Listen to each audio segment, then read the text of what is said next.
It's tough. It's tough work. You really have to think fast, think on your feet. And that's why I do a lot of running.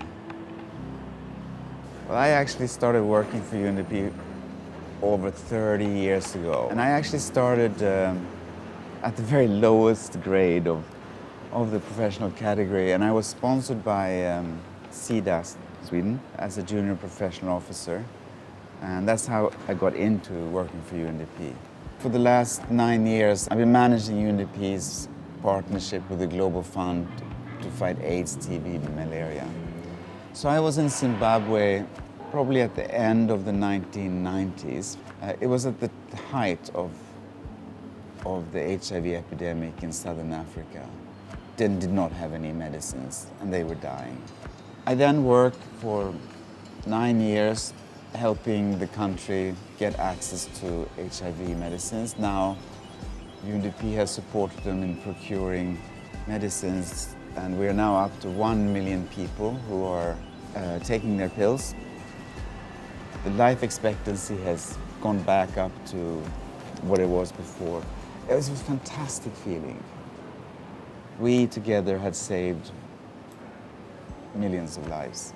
In terms of these highs that you get when you realize that you've been part of something that changes the lives of people. An example is when I was working as country director in Indonesia.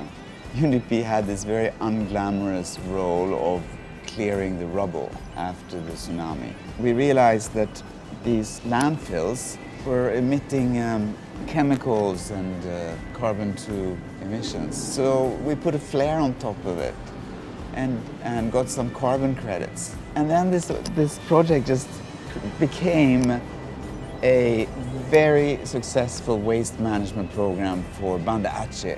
And I remember before I left, Banda Aceh received the National Award for the cleanest city in Indonesia. That was a good project, and we made a good difference. UNDP, in my experience, is a very tolerant and diverse organization. UNDP is the first agency back in 1995 that recognized same-sex couples. I'm pretty proud because me and my husband, we were the first same-sex couple to be recognized. So I'm really thankful for that, and I think that is a very important reason why it's good to work for UNDP.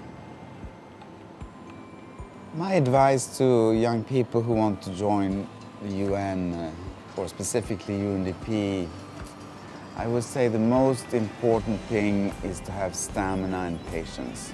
And you have to have patience with bureaucracy. You get exposure to new countries, cultures, people.